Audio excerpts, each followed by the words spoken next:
Hello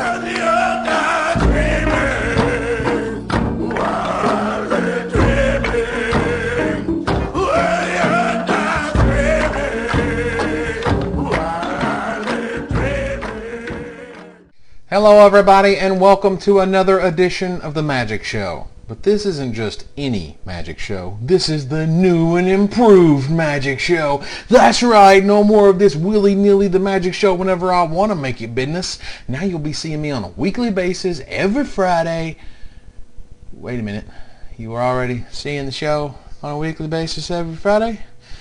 Damn it, that totally screws up the surprise. But thankfully, due to Monday's announcement and Craig's wonderful alluding, you now know that each of these new articles has a plan. And that plan is dastardly, devious, and all around destructive to the magic culture at large.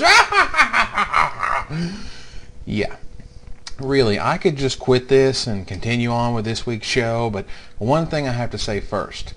Now, the new change to StarCityGames is better in many ways. First, you know who writes when. I got put into Friday, my preferred day of the week, where I get to be published amongst incredible company. Flores, Jones, Blywis, and McEwen. Needless to say, I'm going to have to bust ass to make sure I don't look like a chump against such persuasive and popular writers. That said, this new 5 articles a day change kills what basically brought you the Magic Show as you know it, unsolicited submissions. This means that if you rock a PTQ like a hurricane, you currently have no way of letting StarCityGames know about it. But that's where the idea comes in. Let's check it out. The idea is to revamp the submission system. I say Star City develops a submission system much like Dig. Someone mentioned in the forums an option called, quote, page 2, which would be the backside of Star City or something. Now, Dig is a very popular online news service because it subscribes to groupthink. Now, groupthink has been called a bad word, but what I mean by groupthink is that a bunch of magic geeks can usually tell a good article from a bad one. Now, the idea is that not only are you going to get kudos from your fellow magic geeks, enough submission, quote, digs will boost your article to the front page. This would entail 3 different sections. First, the submission form. Second, you would need dig-like code to vote and or pan articles. And lastly, Star City's managerial staff would need to approve articles to the home page. So let's just imagine that Joe Blow, Magic PTQ Scrub Extraordinaire, decides to write an article about how his white weenie deck is the sweet new tech. He writes it up and posts it on the site through the submissionist section. This then puts the article in a queue where people can read and vote on it as they see fit. These articles would be edited only by the submitters, so it would not take away any of Craig's time. The highest rated article of the week, that's a full 7 days of being in the dig-like system, will then get promoted to the home page where the winner will get a prize of some sort. Maybe the prize is monetary, or maybe it's just being published. I don't know. The point is, the idea enforces self-editing, promotes good writing and strategy, and is a way for the SCG staff to accept submissions with little or no policing once the system is in place. Bad or poorly written submissions will simply be buried using the same voting-like system. I don't know if it can work. All I know is I began with humble writing aspirations for this game we all love. Over the weeks and months of writing for StarCityGames, I won the submission prize enough to convince them to make me a featured writer. And then I decided that bringing video to Magic was something I could contribute. Were I not featured on Star City way back when, I may not have continued my journey into the video articles you see today. And now, the Planar Chaos File. Yes, ladies and gentlemen, we come to the last Planar Chaos File before the set's pre-release this weekend. As of this writing, the entire set has been spoiled. So with this information in hand, I'll give you a few points on what we now know. Firstly, we have to congratulate Wizards on what could only be the tightest of tightly ran ships in regards to Planar Chaos leaks. It was all the way until January 14th when the first real unofficial leaks were coming out of the woodworks. And I don't mean the crappy leaks such as the early Achroma Angel of Fury that was listed as a 4/4. I mean the Russian scans that set the rumor mill on fire. Dozens of cards were spoiled, and I'm guessing there will be some pissed off phone calls to a few Russian distributors in the near future. The most important and impacting of these is the black card Extirpate. Holy crap, this thing is ridiculous. First of all, this card is totally ninja, and by that I mean the guy looks like Ryu from Ninja Gaiden, and the card is totally badass. Next up, a few deaths to announce as a result of this card. Martyr of Sands and Fireman Angel, gone. Decks that rely on resolving or playing and replaying a single card have no game at this point in any format. Hell, even playing it on an opponent's Wrath or Mortified in the yard cuts out that option for the rest of the game and lets you see their deck and their hand and their library and is uncounterable. Damn! Also, red is absolutely insane right now. This comes on the heels of Bust and Boom, which is a land destruction spell which says, quote, as an additional cost to play Bust, sacrifice Flagstones of Trocare. Or it's a friggin' Armageddon. Christ on a cracker, people, we got Armageddon back. 2 mana more? Why, sure. The choice between Wildfire and Armageddon could be a tough one depending on what ridiculous aggro you see coming your way, but man, what a monster split card. Both cards are equally fantastic, and this will see a lot of play for a long time. Wow, and you thought my Vor deck from last week was good? Wait till this mother gets a slice. Let's see. They also got the best limited cards since ever with their other splits, both Dead and Gone and Rough and Tumble being 100% solid first picks. They will break both Extended and Vintage as a now red Elvish Spirit Guide rocks us like we've never been rocked before. I would say it's going to go directly into standard decks like Vor and Red-Green Beats, but we'll have to see how that pans out. I think the most surprising card for me was a red Berserk at just 3 mana.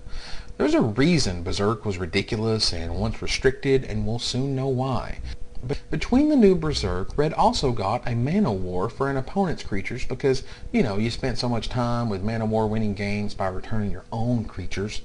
And a time-shifted Black Knight, which is going to see a ton of play in Boros Dex wins, and will probably be an extended for quite some time. Torchling turned out to be both better and worse than originally thought, as he no longer makes himself untargetable, but rather changes the target of a spell which targets him. So I guess that means that you'll either need to sudden death his sorry ass or kill virtually every other creature on the board before dealing with him. Then there's that whole built-in lure and trample and pumping that goes both ways.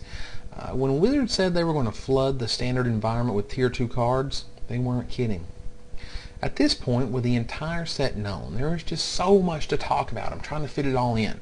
So let me see if I can sneak in a few more highlights before we have to go.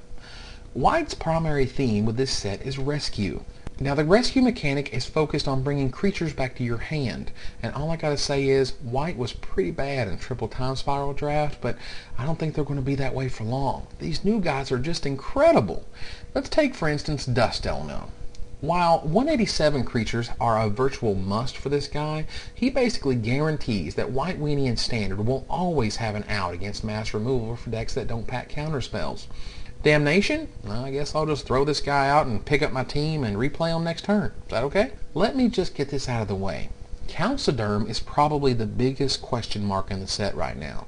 Of all the cards I could say are great and are horrible, Calciderm sits somewhere in the middle. He's sort of a Blastoderm, but he doesn't have Fires of Yavimaya to give him haste, but White's rescue mechanic really helps it in this regard. And before those creatures were spoiled, I had completely written him off as a crap rare, but now I'm not so sure. Then of course there is the biggest white bomb of them all in Porphyry Nodes, officially the stupidest name ever. Honestly, White Drop of Honey would have been better. Did you know that porphyry is a rock and that it's Latin for purple? And what does this have to do with killing creatures with the lowest power again? Blue gets what is probably the coolest casual and scariest limited card with Chronozoa. Nice work, Wizards! However, it is Dichotomancy that is the scariest constructed card I've seen.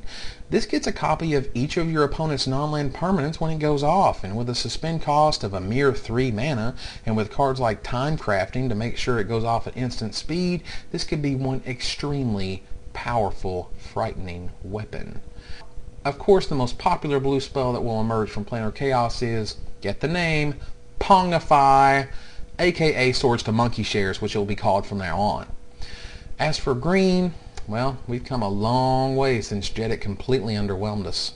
We now have Anna Battle Mage, which for some reason causes your opponent to discard 3 cards when its blue kicker cost is paid, yet when its black kicker cost taps an untapped creature and it does the hokey pokey or something.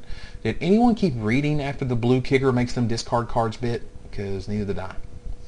Life and limb will be rocking kitchen tables the world over. I can hear Abe Sargent squealing now. As saprolines become forests, and forests become saprolines, and then some prick pyroclasms, and somebody gets a bloody nose. Oh, and concentrate? Stay green for a while, would you? That won't see any play in Constructed. No. One last thing about green. My apologies to Jamie Wakefield for last week. His late wife's name is Marilyn and not Marion. Still, Timbermare is awesome in pretty much every aspect, isn't it? So that's Planar Chaos highlights for me, at least for this week. Next week we'll have our pre-release show, where I'll be showing up at a local pre-release and giving you the real, live opinions from Magic dorks like you and me. Are you ready for that, Jelly? I don't think so. I also don't think we're ready for Planar Chaos. I can honestly say I've not been this impressed with an entire set in a long time. Probably not since Ravnica. Or Ravnica, or however I'm not pronouncing it correctly. The cohesion of plane shifted cards versus furthering the suspend ideas from the base set, this one looks like a winner. And while Damnation can spur plenty of articles on whether or not it breaks Magic, like I said last week, it sure sells cards. So congrats to Wizards for finding easy ways to make money.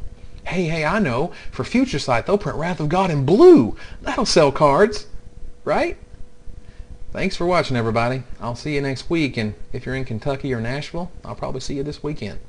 Thanks.